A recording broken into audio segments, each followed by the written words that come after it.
Okay, now to make a very sort of simple modulating dubstep bass, which can also be used for like future house. I know dubstep has disappeared and died, but future house uses a lot of that sort of distorted bass sounds.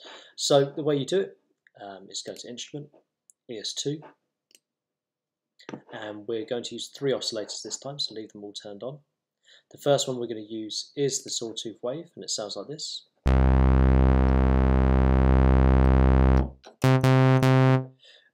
But the thing is, I didn't change the setting. Tutorial settings, analog saw initial. So that's what a sawtooth wave sounds like. We're going to use that alongside a triangle wave, which is just here.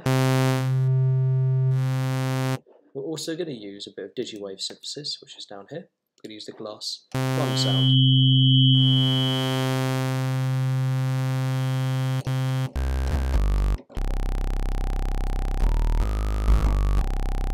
Sounds quite nice. So what we're going to do is, and again, you can play around that later. What we're going to do now is we're going to start modulating it using the LFO.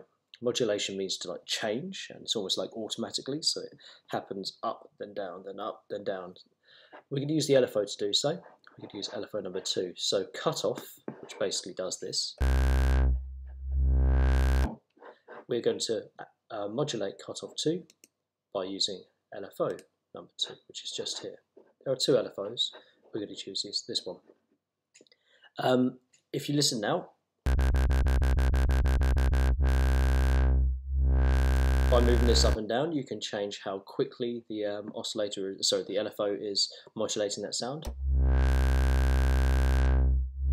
Very slowly.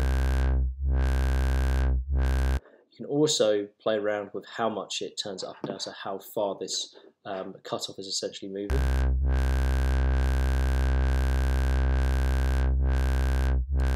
You can also put where the middle point is.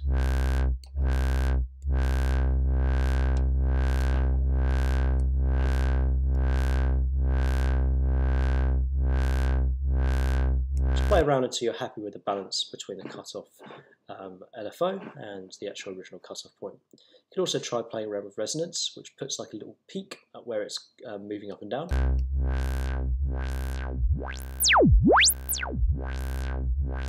Obviously too much creates a whistle. That sounds pretty cool.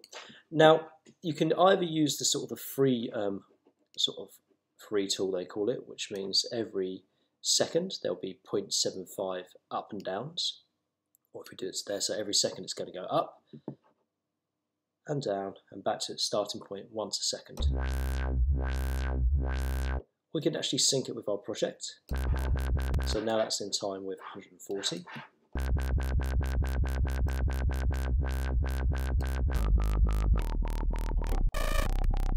So what we're going to do now is we're going to make it sound a little bit dirtier and more disgusting. So you can probably distort it a little bit up here.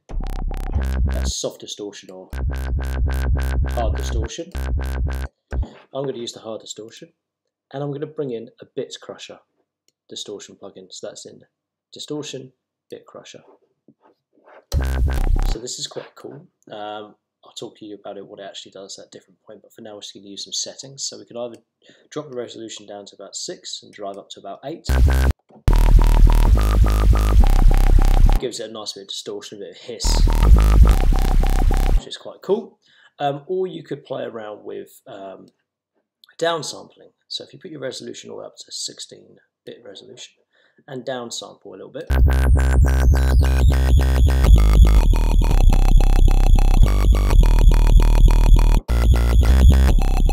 You've now got that really sort of disgusting dirty bass.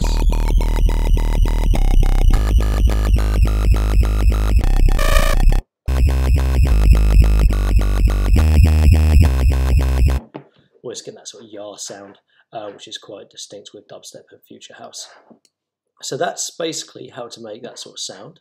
All we did is we used a sawtooth, a triangle and a glass wave, balanced it between them, and then affected the cutoff by using LFO number 2.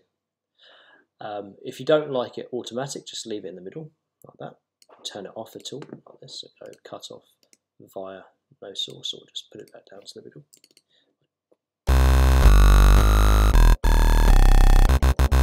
you actually got quite a nice sort of disgusting bass sound as well. If you don't want to use that as a sort of dubstep bass, more of a future house bass.